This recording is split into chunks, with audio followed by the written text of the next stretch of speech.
Alright, so in the various projects that I work on, I try to glue things up square. It doesn't always work though, because I'm using my actual large square just to check the squareness while it's in the clamps. But I'm actually going to make a couple of shop-made clamp squares to make sure that every time I clamp something up, it's going to be square. To the other side of where this makes contact, which looks like it's about 1.5 inches at most, but I can cut that down to probably 1.25 inches, just so it has good contact from both sides of the clamp. So that means that from this edge right here to the middle, it needs to be 1.25 inches plus the thickness of the material, and then 1.25 inches on the other side. So 2.5 inches plus the divider piece. I'm actually going to use some hickory, some walnut, and I'm not sure exactly what this wood is. I'm going to use it for cutting up some plywood as the triangular corners in between everything.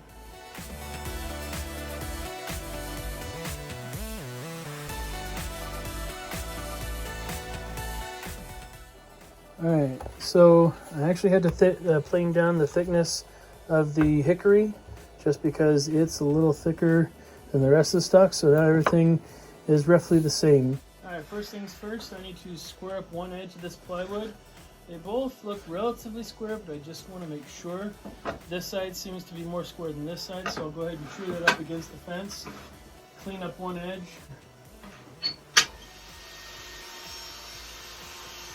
Alright, so it needs to be 5 inches because I'm doing a 5-inch by 5-inch triangle on that, so you can see that it's right about it. Again, it doesn't matter exactly. What we're doing right now is setting the size.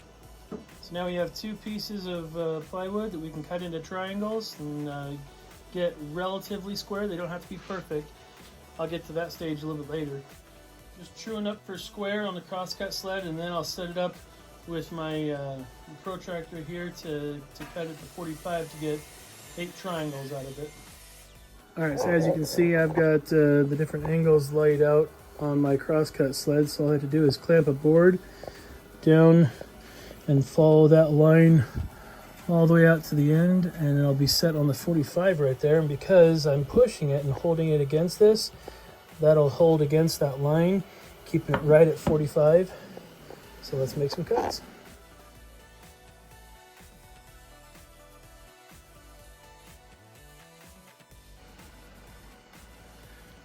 Flush up against all of that, and it's tight in there. Look nice, so we'll keep moving on.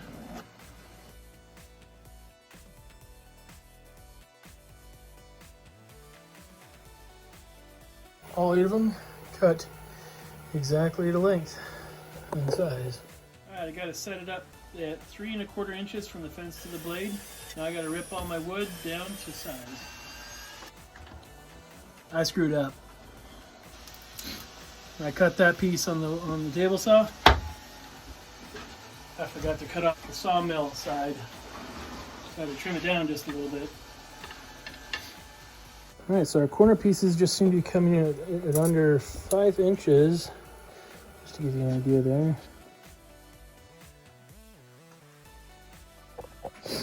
Okay, so once I get this in place, I can just push it over. This piece right here is clamped in place because you don't want the blade coming in with a trapped piece. So once I get this pushed in place, I can remove this piece and it's going to be right where I need to, and this will be free, not trapped. So we don't get it pinched up and possibly shoot around. So let's make some cuts. As you can see this, as you can see, we can get repeatable 5-inch cuts.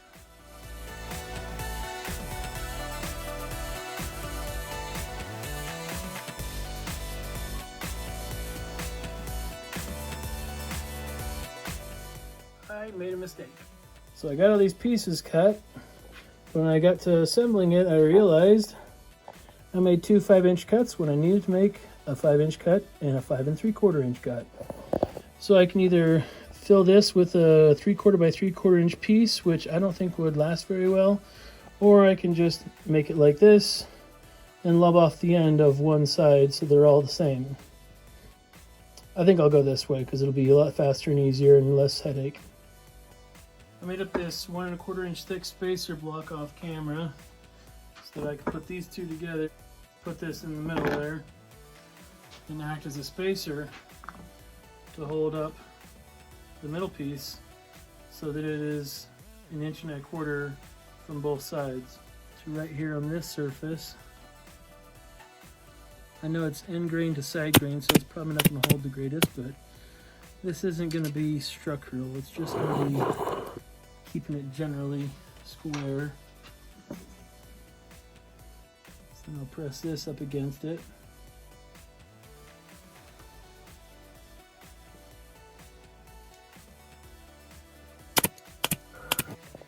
Alright, they're all built. Now just wait for the glue to dry up and then get them all squared up. Alright, so now that I have them all glued up, now I need to work on making sure that these two are square and these two are also flat and square to this, just so I don't have any screw ups with clamping things together all square wrong.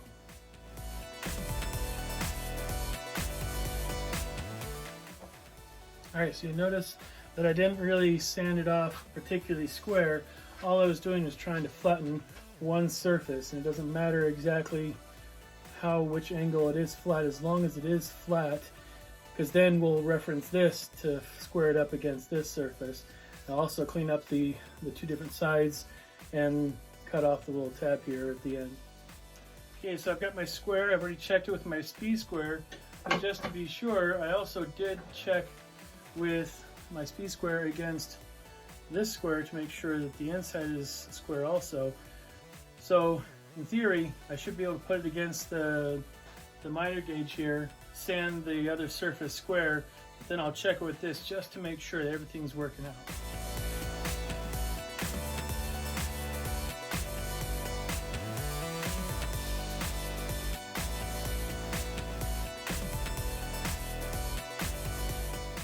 Alright, now that I've got all these squared off, I'm going to sand the surfaces of the sides just to get them flush, because some sides are nice and flush, other sides there's a little bit of a lip to them. And then after that, I'll just make sure this is cleaned up nicely and round off the insides.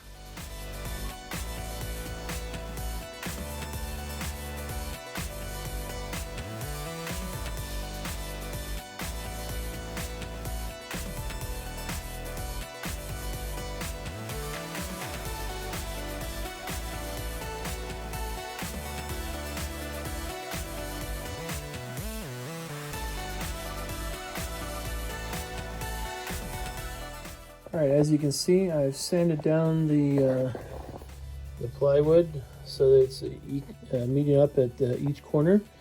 Next step is to take it to the sander, round over the corner here, round over this corner, and round over this corner, just to make it a little nicer and a little smoother.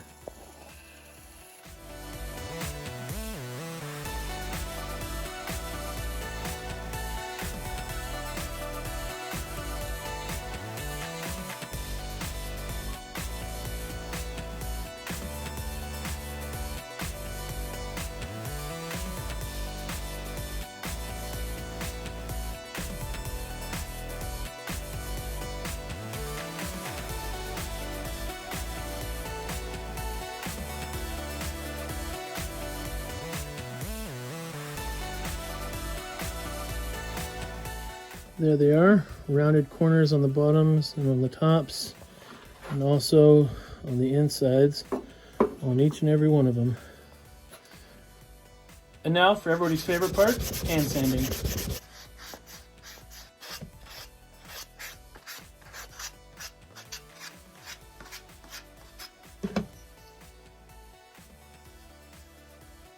Alright, one down, 7 more to go. Well, as always, that took way too much time sanding these. Next, I'm going to get some paste wax on it so we can get to looking nice. Oh yeah, it really darkens up on that. Here's the hickory.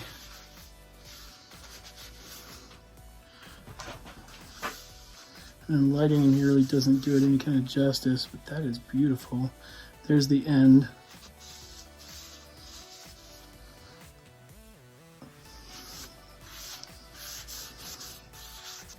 Because this is going to be in contact with glue, I figured paste wax is the best thing to go with, because then it won't want to stick if there is any glue contact. It won't be directly applied to it, but that's why I sanded out the corner here, just so there wasn't any squeeze out the gut on it. But this is a secondary precaution to make sure that it doesn't actually get stuck to it while it clamps up.